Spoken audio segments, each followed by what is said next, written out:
Alors, un petit sujet qui va toucher beaucoup la Haggadah de Pessah, mais qui va toucher cette période-là, entre Purim et Pessah. La période où les Bnei Israël, c'est une période de fête, avec beaucoup de signification. Purim nous a beaucoup marqué. Purim, les Bnei Israël, ils ont reçu la Torah en entier. Il y a eu une nouvelle Kabbalat à Torah. Ils ont reconstruit l'unité dans le peuple juif. La Tzedaka, le Chesed, toutes les valeurs ont été remises à Purim. Ils ont reçu la Torah? Oui, ils ont reçu la Torah parce que il y avait comme une contestation qui tournait sur l'accomplissement de la Torah en disant on nous a forcés à recevoir la Torah avec la montagne. C'est pas qu'avec ça ils accomplissaient pas, mais ils se cachaient derrière cette excuse. Donc ça relâchait un petit peu l'accomplissement de la Torah. Et là, Kimou et Kiblou à Yehudim, on n'a pas fait le cours avant Purim, c'est pour ça que... Mais Kimou et Kiblou, ils ont reçu à nouveau la Torah par joie, sans aucune contestation. Belev Shalem, Bessimcha.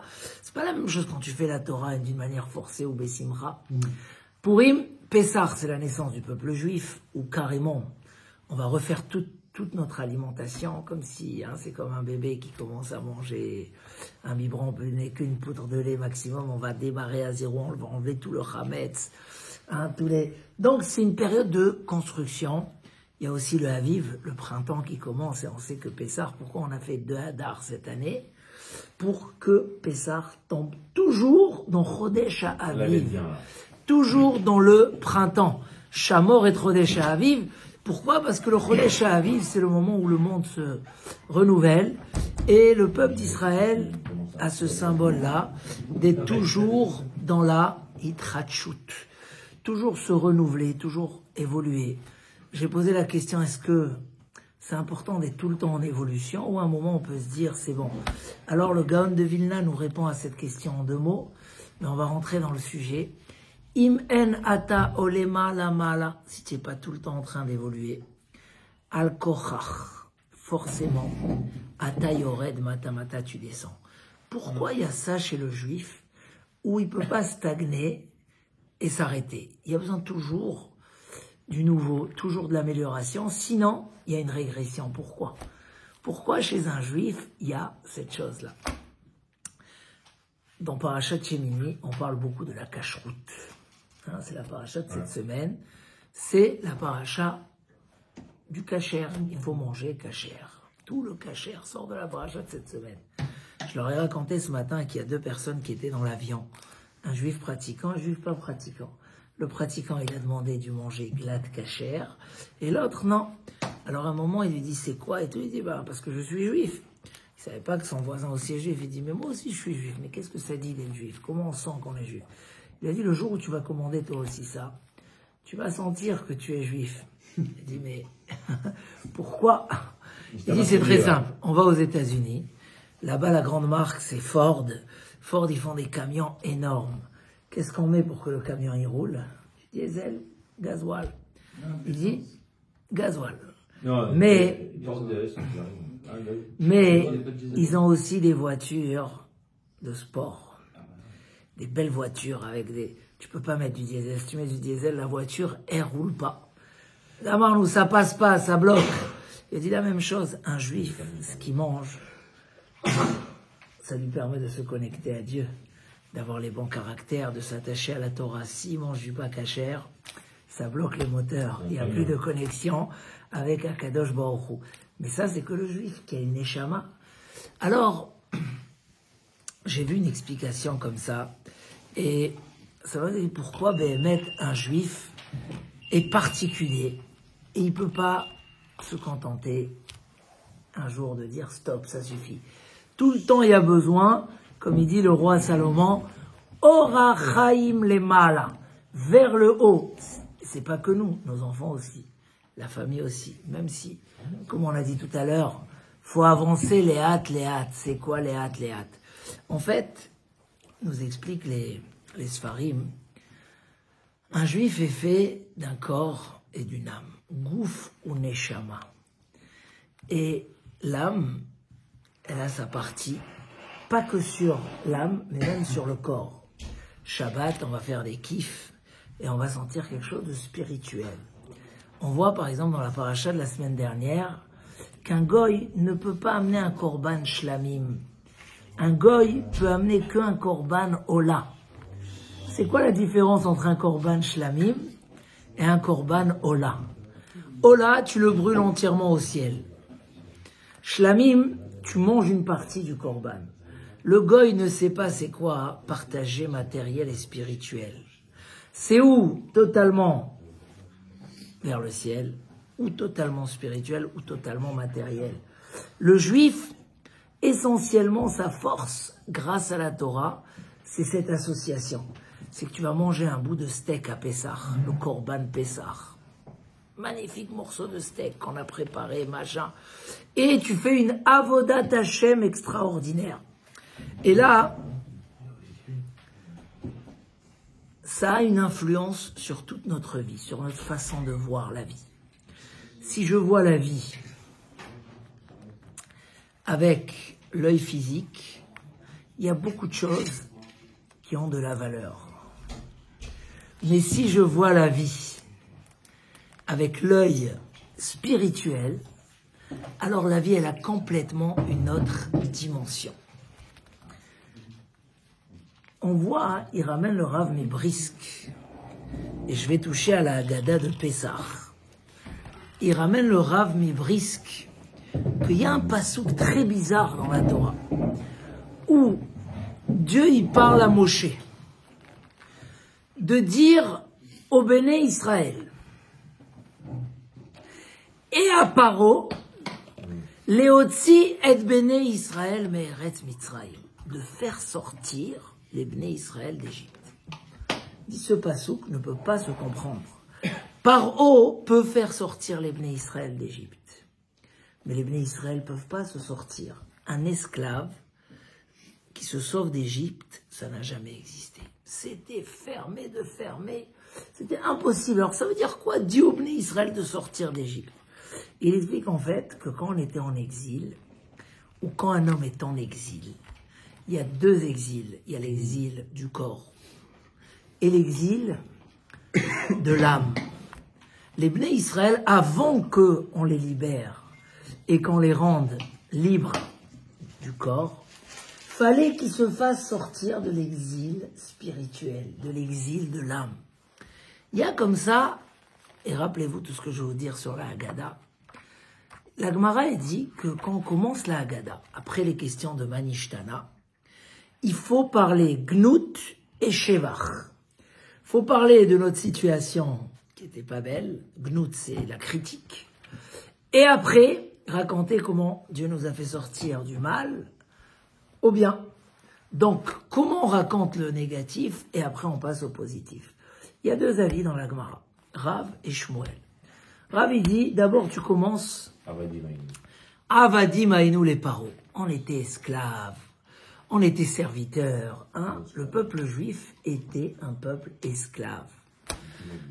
Et maintenant, Dieu nous a fait sortir d'Égypte. C'est un premier avis. Deuxième avis, non. Mitrila ovde avoda zara ayu avotenu. Nos ancêtres étaient idolâtres. Avant Abraham Avinu, c'était des idolâtres. Ve'arshav kervanu amakom la avodato. Dieu nous a rapprochés à sa servitude. Est-ce qu'il y a un débat entre ces deux avis? Il dit, non, il n'y a pas de débat entre les deux avis. On parle de deux libertés qu'on a vécues. La première, c'est la liberté physique. On veut tous être des hommes libres. Et malheureusement, des fois, on n'est pas. Par des contraintes financières, par des contraintes d'habitation, par des contraintes de travail. C'est dur, il faut prier à Hachem d'être un homme libre.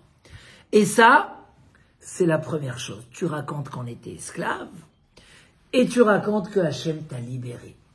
La deuxième chose, c'est la liberté spirituelle de l'âme. Un homme, c'est pas un animal. Un homme, c'est une neshama. Un homme, c'est l'éternité. Un homme, c'est le Olam Haba, c'est le monde futur. Un homme, c'est la proximité avec Dieu, avec la Torah. Et ça, on était idolâtres avant. Et maintenant, Dieu nous a fait sortir à la liberté. C'est pas, Rabotai, ce qu'on va lire dans le Seder. je vais pousser encore un peu plus dans ce raisonnement, avant de réfléchir comment c'est un travail de tous les jours. On veut être libre et il faut être libre. Quand un homme est plus libre, il réfléchit mieux. Il est un plus grand homme et il arrive à faire mieux dans la vie. Des fois même, et je vous dis c'est tellement vrai, des fois tu vas pas en vacances, tu travailles. À un moment, tu n'arrives plus à réfléchir. Tu réfléchis pas bien. Tu vas comme ça un week-end, une semaine, tu reviens d'un coup, tu vois que tes pensées sont fluides. Qu'est-ce qui se passe? Tu étais un petit peu emprisonné par... Beaucoup m'ont dit qu'ils ont senti ça après ce qui s'est passé le 7 octobre. Ils n'ont pas pu aller en vacances après les fêtes et ça a enchaîné. On ne pouvait pas aller ni là ni là-bas. Ils ont annulé leur... Et à un moment, ils ont dit, bah, on est compressé. Un homme qui a sa liberté, qui se sent libre à réfléchir. Mais ça ne suffit pas d'être libre au niveau physique. La façon de voir la vie, il y a deux façons de voir la vie. Le Maharal de Prague nous dit, on peut voir des gens qui se font, quand tu vois par exemple le clochard. On nous racontait toujours qu'un jour, un homme il a vu un clochard et il a vu qu'il se grattait, Il a eu pitié, il a dit, viens à la maison chez moi, tu vas prendre une petite douche. Le clochard, il lui a dit, après, comment je vais faire pour me gratter? Ça veut dire, en fait, il vit tellement dans son monde et dans son petit esprit que quelque part, il n'est pas capable de voir plus loin que ça. L'histoire du soulard, le Midrash, cette histoire, elle est racontée dans le Midrash. Un homme qui se saoulait, il buvait trop. Ses enfants, ils n'en pouvaient plus, il lui cachait l'alcool. Un jour, un enfant, il se promène dehors et il voit qu'il y a un soulard comme ça, dans les flaques d'eau, tout sale, renversé. Ah, il a dit là, je vais amener mon père. Il va voir ça, il va comprendre c'est quoi, qu'est-ce qui lui arrive. Il est vite parti, il a amené son père. Son père, il voit ça. Il sent qu'il est ému comme ça, il va à l'oreille de la... Dis-moi, quel vin tu as bu pour en arriver là? Ça veut dire que des fois, l'homme, il est renfermé dans son petit monde. Et nous, en Israël, quand Akadosh Baruch Hu nous a donné la Torah, Charut, Cherut, la liberté. Charut, c'est marqué sur les Luchot, c'était gravé sur les Luchot. Chazal, ils disent que la Torah nous donne une liberté. En lecha ben chorin et la misha osek batorah. Tu n'as pas un homme libre comme celui qui fait la Torah. Donc quoi on est libre? Plus que les gens de la rue. En fait, il y a beaucoup de choses qui rendent serviteurs les gens de la rue. J'ai vu quelqu'un, il m'a raconté qu'il a trempé sa femme et machin, une histoire. Je lui ai dit, mais pourquoi tu as fait ça? Tu l'aimes, machin, tout ce que tu veux pas. Il te rare. Qu'est-ce que je veux faire? Je suis pas libre, c'est mon mauvais penchant. Je dis, mais même lui, il a fait ça, même lui, il a fait ça. Je lui ai dit, mais de quel monde tu viens? Tu me parles des choses que je suis pas prêt à entendre. Mais les gens sont serviteurs de leur Yetzerara. Ils font des choses qu'ils ne veulent pas faire. Combien de choses l'homme y fait et il n'est pas content de ce qu'il a fait? Il dit, j'aurais pas dû. Pourquoi j'ai fait ça? Prenez au niveau de la nourriture. Alors, il veut garder la ligne. Je vais pas manger, hein. Je vais pas prendre l'alcool, je vais pas doucher. Mais regardez comment il sent beau. Hein, regardez comment il sent beau et tout. Il mange, après il regrette. Parce que l'homme n'est pas libre. La Torah, c'est changer la façon de voir les choses. Une chose que pour un, tu es radical, qu'est-ce que tu es en train de faire? Pour toi, tu sens que vraiment tu t'es libéré des bassesses de la vie. Et c'est important. C'est important à travers la Torah de pouvoir s'en sortir. Mais ça va très très loin. Ça va, qu'est-ce que tu vas faire de ton temps libre? Qu'est-ce que tu vas faire de... Hein?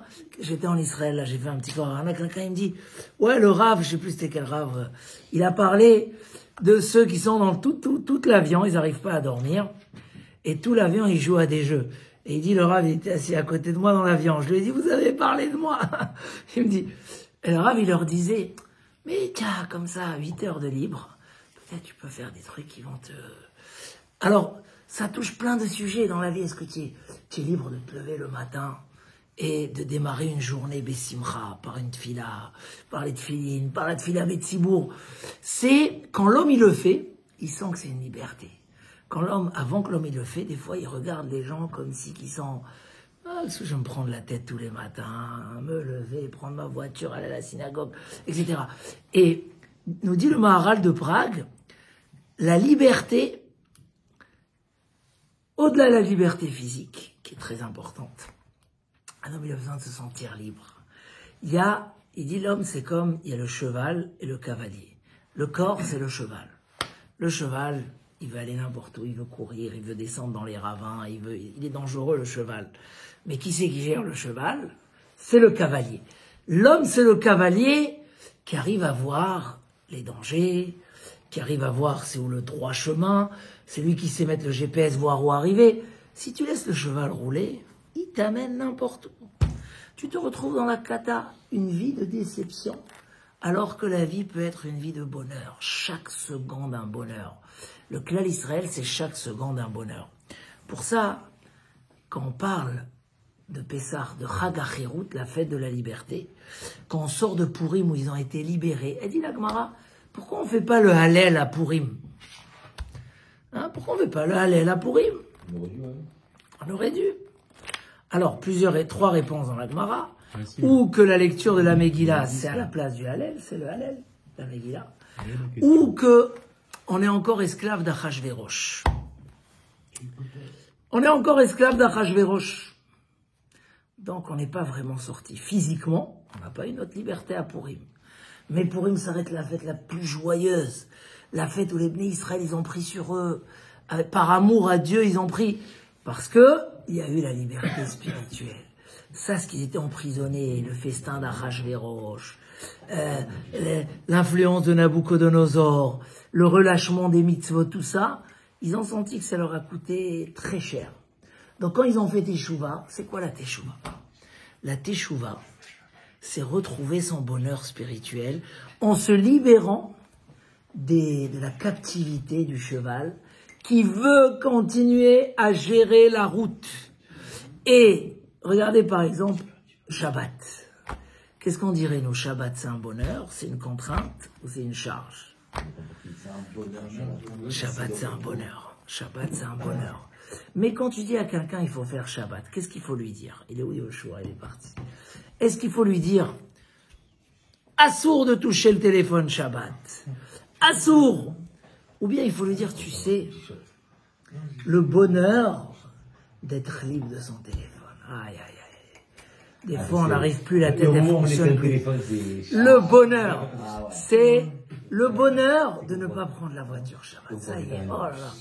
Même, et ça va plus loin. Il y a un homme qui dit, non, moi j'ai besoin de ma minuterie pour voir mes séries Shabbat. Moi, si on me demande d'avoir une série Shabbat, je vois jamais, mais s'il fallait, mais même pas une seconde. Je vais aller dans mon lit, je vais faire ma série. Quelle série Non, c'est le mélange. Mais combien qu'un homme, il arrive à voir plus clair? C'est comme quand on a ses lunettes ou on n'a pas ses lunettes. Hein? Tu peux prendre, si j'ai un enfant ils lui ont donné elle avait un mauvais numéro. Non, 2 de plus, ils lui ont mis. Et quand on va là chez l'ophtalmo, il dit, attends, je me suis trompé. Il y a deux numéros de plus. C'est une catastrophe. Lui-même, il dit, mais je sais pas comment j'ai fait cette erreur. Il s'excuse et tout. Et là, on lui change et dit, waouh! Pendant 2 ans, j'arrivais pas à voir sur le tableau. Donc je m'efforçais, elle a réussi quand même. Mais ça veut dire ne pas avoir la vraie vision des choses. Mais c'est pas qu'une vision, c'est une vie.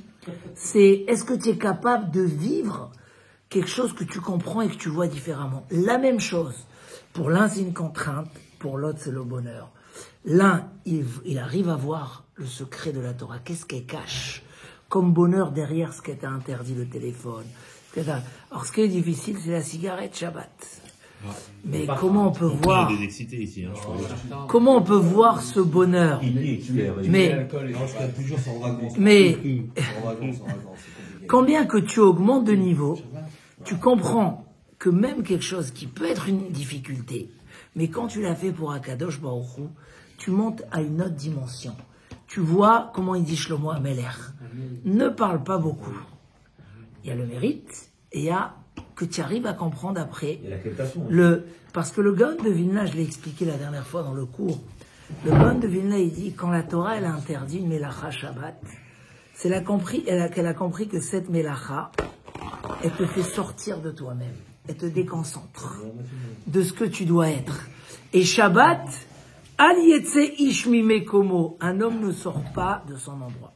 Je vais vous dire un deuxième chidouche sur la Haggadah. Le premier, c'était quoi?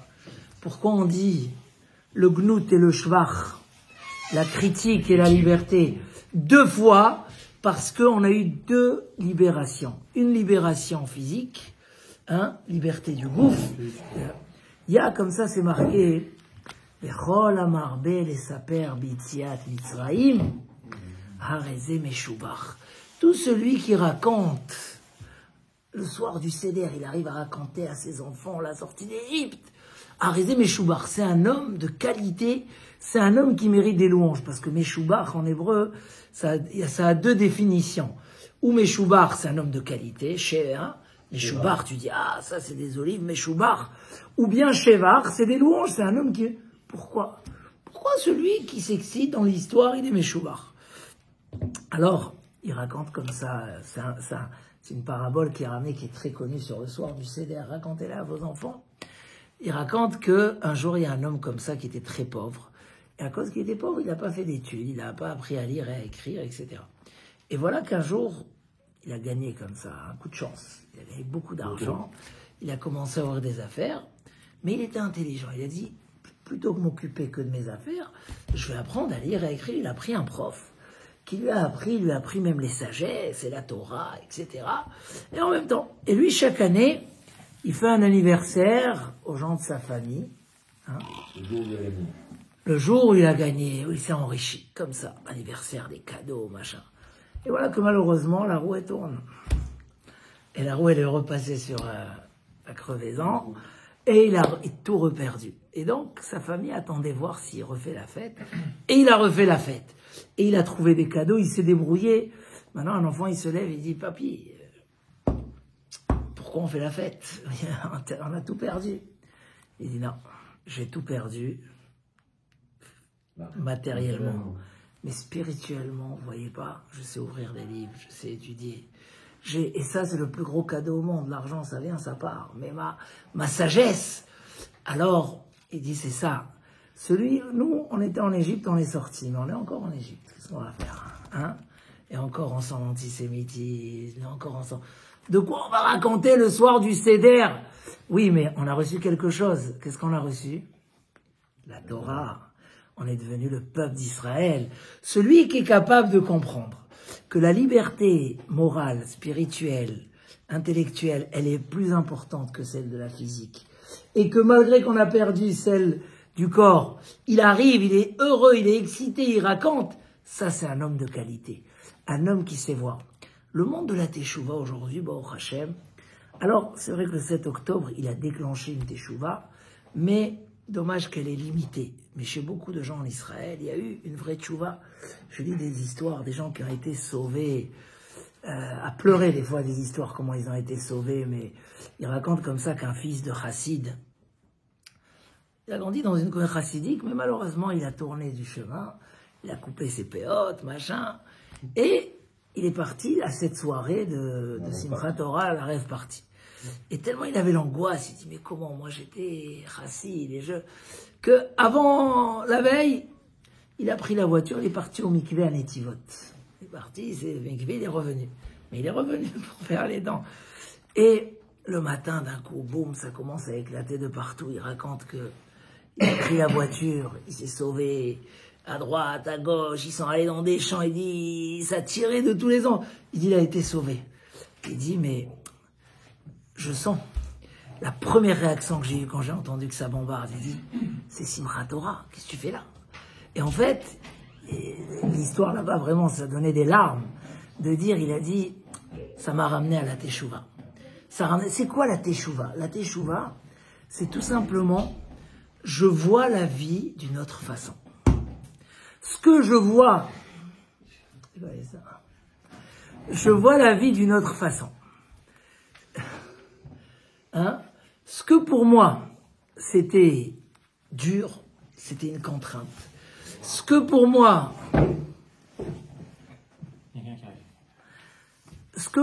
c'était un bonheur, aujourd'hui, c'est plus un bonheur. Aujourd'hui, je prends cet exemple des fois, hein, on fait des fêtes pour les enfants. Hein, je vois que bar mitzvah, il y a qui font des bat mitzvah comme des mariages, etc. Et souvent, je me pose la question, c'est quoi le but? D'abord, c'est tellement beau de voir, j'étais comme ça hier, une bat mitzvah, C'est tellement beau de voir comment le peuple d'Israël apprécie ce créneau de bar mitzvah. C'est énorme. Ça veut dire, ils font un mariage, vraiment. C'était un mariage. Pourquoi? Parce que ton fils est devenu bar mitzvah. Mais est-ce que, tu sais, l'orienter vers une bar mitzvah, il reçoit sa bar mitzvah. Il y a des bar mitzvahs qui ne ressemblent pas à des bar mitzvahs. C'est difficile. Une fois, je dis à quelqu'un, mais tu m'amènes pas des danseuses dans une bar mitzvah. Ton fils, il devient un bar mitzvah. C'est complètement à l'envers. Tu le fais fauter le soir de la bar mitzvah. L'autre, il amène dans un t-shirt avec une femme. Mais bar mitzvah ou bar péché? Mais qu'est-ce que je veux dire? Que dans la vie, ils ont déjà compris l'importance de la bar mitzvah. Mais combien que tu arrives à voir mieux les choses? Tu vois que la Torah, c'est un bonheur absolu. À quel moment vraiment on a fait teshuva? C'est quand on ressent, c'est comme par exemple, j'adore en France, pas partout, mais dans nos communautés, comme tous ceux qui s'assoient là. Quand on parle du Shabbat, tout de suite, qu'est-ce que tu dis? C'est un kiff. On pense tout de suite au kiddush, on pense à la lecture de la Torah magnifique. C'est un kiff. Donc, il y a des gens, tu vas leur parler, tu es convaincu que Shabbat c'est un bonheur, mais je comprends même pas la question. C'est un bonheur absolu. Il faut, sur toute la Torah, ressentir cette chose-là. Que c'est un bonheur absolu. Et ça, c'est Arézé Meshoubar. Quand on dit Arézé Meshoubar, en fait, je vous dis un troisième pirouche sur la Haggadah. C'est le Hadmour de Kotz qui dit ça. Il y a 4 enfants dans la Haggadah. Le deuxième, vous l'avez retenu. Pourquoi Arézé Meshoubar? Parce que s'il a les louanges de la liberté d'Égypte alors qu'elle n'existe plus et qu'on est en exil, c'est qu'il a compris que ce qu'on a eu la Torah, cette liberté, elle est encore plus importante que la liberté physique. Et il est capable de fêter le soir du Seder. C'est un homme qui a compris la valeur de la sagesse, de l'intellect, de la Torah. Encore un troisième pirouche, mais toujours pour affiner comment nous aussi aujourd'hui on peut faire teshuva. Et une belle teshuva par amour. Comme l'ont fait les Bnei Israël à Purim. À Purim, les Bnei Israël, ils ont compris que leur relâchement, c'était la plus grande bêtise au monde. Ils voulaient trouver grâce aux yeux de Paro, d'Achashverosh. Ils sont partis dans les festins. Alors que c'était des festins qu'il fallait pas y approcher. C'était que des mœurs. C'était que la méprise du Beth Amikdash.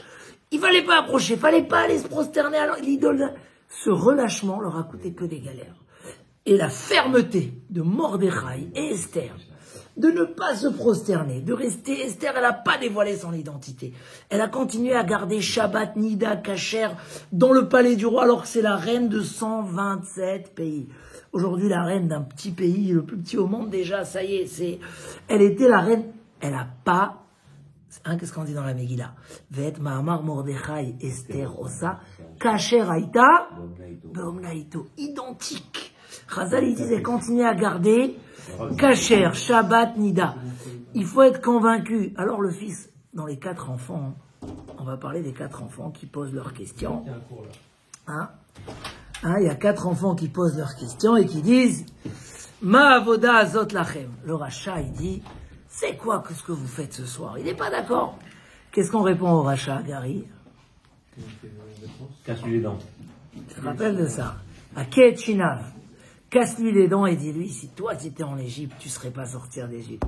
C'est le rachat, c'est l'enfant mauvais qui cherche qu'à casser l'ambiance. Il dit, le Hadmour de Kotz, tu sais c'est quoi le problème du rachat? Ma avoda azot lachem. C'est quoi ce travail-là? Sur quoi il te pose la question? Sur l'agneau pascal. Qu'est-ce qu'on faisait de l'agneau pascal? C'était magnifique. C'était mieux le kiddush des Tunisiens tous les Shabbats. C'est quoi l'agneau pascal? C'était tout simplement, on égorgeait un mouton, on versait le sang, et on prenait toute la viande, on faisait des grillades. Assourd de le cuire à l'eau. Ça devait être des grillades, et chacun devait manger. Là, il ne comprend plus rien. Il dit, écoutez, vous les religieux, vous les pratiquants, c'est que de la... Voilà, fila, mais je vous vois kiffer faire un travail d'un steak. Moi, je comprends pas ce que ça veut dire, ça. Qu'est-ce que vous faites un kidouche? C'est quoi l'histoire? Des fois, tu vois, il y a des kidouches Shabbat, tu dis, mais, les gens, ils mangent pour une semaine. Et encore quand ça arrive, tu dis, tout va rester. Mais bon, Hachem, quand tu sors, il n'y a plus rien. Des fois, tu dis, mais ça, c'est un travail, ça, c'est une avodat Hachem. C'est respirateur cachère. Donc des fois tu te dis ma avoda zot lachem. Et nous on lui dit monsieur si tu n'as pas compris ça, je comprends pas pourquoi tu manges toi. Pas besoin des dents. Si c'est que pour les plaisirs, alors ta vie, elle vaut pas grand-chose. Nous, on a les dents, on sert Hachem dans le kiff. On mange et on a compris comment on sanctifie la matière et on la rend une partie de notre avodat Hachem. J'ai tous les plaisirs que tu vis, mais je les vis que dans la Kedusha. Quand la Torah nous a donné, par exemple, l'interdiction de la nida, c'est pour qu'il y ait de l'enthousiasme dans le couple éternellement. Que les gens ils puissent dire 45 ans de mariage, 60 ans de mariage, 80 ans de mariage. Et oui, ça existe. Ça, c'est la nida. Quand le Shabbat, c'est notre proximité avec Hachem. Chaque cycle, le monde il a été créé en 6 jours.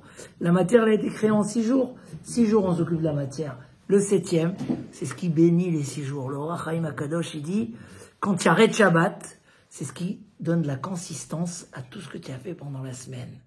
Hein, Shabbat, vivre la Torah comme un bonheur. Mais ça va jusqu'à, et là je veux dire quelque chose d'important, ça va jusqu'à les petits détails de la religion.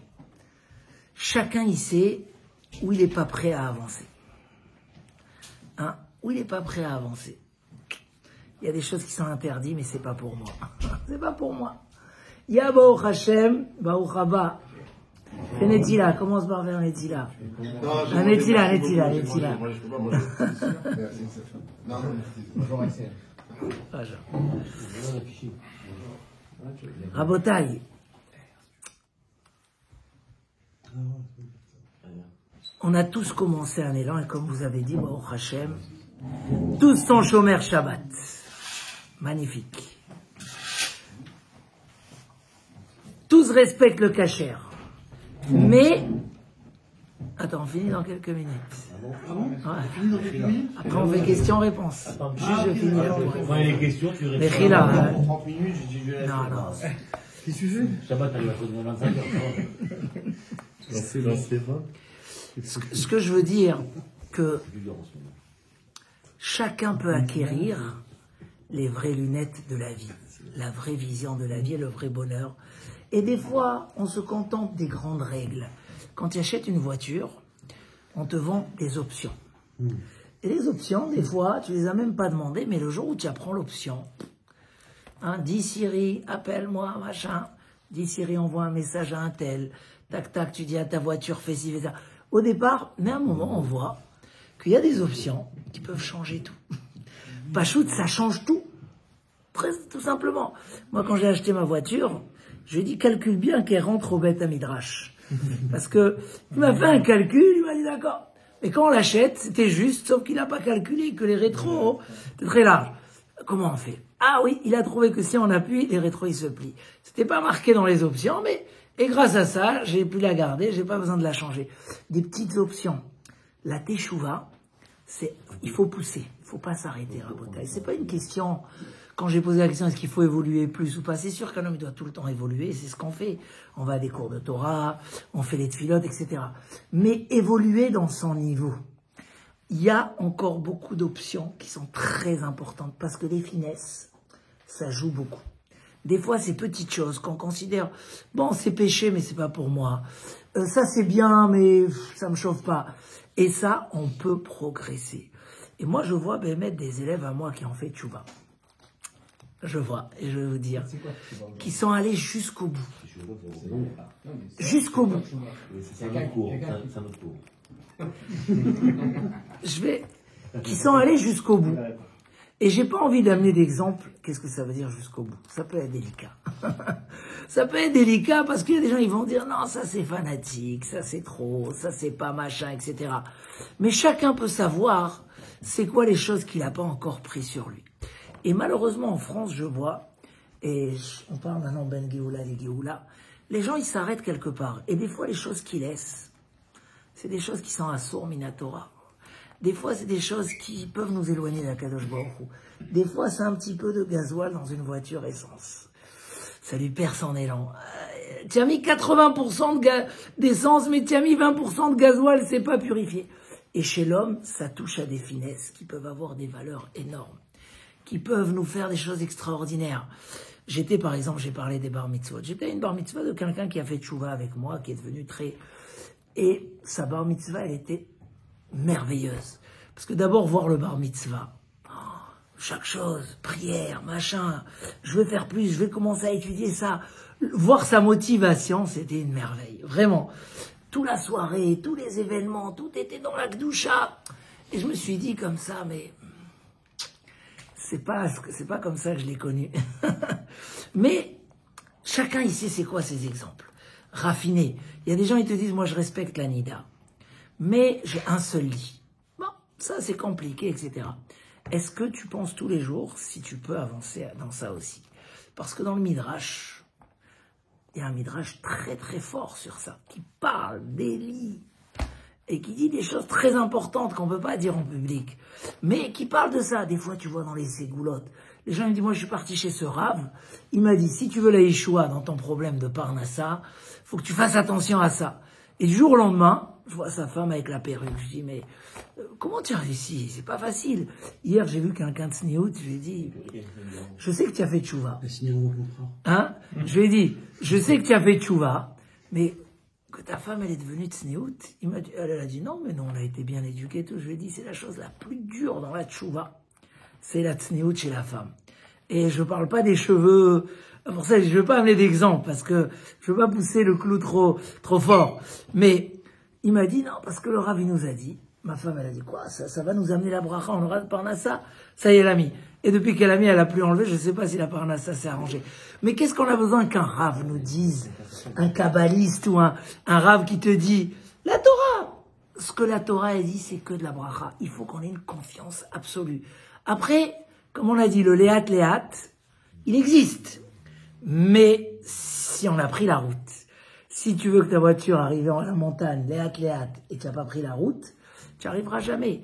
Tu peux aller rouler doucement, rouler à 30 à l'heure, tu vas arriver à la montagne. Mais il faut rouler.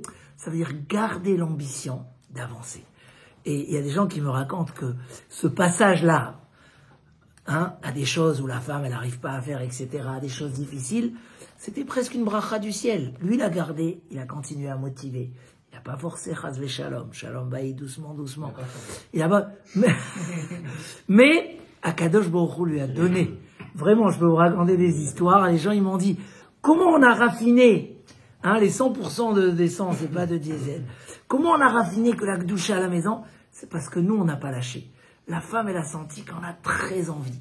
Et pourquoi on a très envie? Parce qu'on est convaincu que ce que la Torah a dit, c'est que du bonheur et de la bracha. Et des fois, j'ai demandé à ces gens-là, et ça a marché ce qu'il t'a dit, ce Rav? Il dit oui, ça a marché. Finalement, on n'a plus ce problème. Pourquoi? Parce que la Torah, c'est qu'une source de bracha. C'est juste comment tu vois les choses. Est-ce que tu vois les choses comme un goy, physiquement, mais tu dis, bon, je dois pratiquer quelques petits trucs de la Torah. Non, c'est pas ça. Un Ben Israël, pour ça on mange kasher. Il dit Rachid dans la paracha de cette semaine, écoute bien ça, il dit Rachid dans la paracha de cette semaine, que Dieu il dit, si je vous ai fait sortir d'Égypte, que pour que vous mangez kasher, ça suffit. Tout le monde dit, mais à quoi ça servait si on n'avait pas la Torah, si on n'avait pas la tfila, et on mange kasher? Parce que ça y est, ta voiture, elle roule, nickel, elle est clean. Dès que là, tout seul, tu aurais fait la Torah, tout seul, tu aurais trouvé Dieu. Tu viens à la synagogue, tu sens tout de suite la Gdoucha, tu serais arrivé tout seul comme Abraham, Yitzhak et Yaakov. Donc je crois qu'il y a ici un grand rizouk. C'est de jamais lâcher le pic de la montagne. Toujours. Et surtout qu'après, c'est nos enfants et nos petits-enfants, etc. Toujours viser. Et combien d'élèves j'ai vu même que des fois, à leur période de leur mariage, ou etc., la femme, elle disait oui sur 50%, et non sur 50%. Et on était obligé de lui dire, écoute, faut aller doucement, etc. Et quelques jours avant le mariage, c'est bon. Finalement, elle a dit, elle est d'accord. Qu'est-ce qui a changé? Si toi, Béhémet, tu as confiance que voir les choses, faut les voir par l'œil spirituel, par un homme qui est libre spirituellement et pas matériellement, alors tout simplement, ça te donne une autre vision de la vie. Tu vois la Torah comme le bonheur de la vie. Et automatiquement, ce que tu peux faire, c'est bien. Ce que tu peux pas faire, tu attends d'y arriver. Et du ciel, on t'aide et tu arrives. Et ça, Bezrat Hashem, je crois que c'est un très bon élan. C'est ça, Harézé Meshoubar.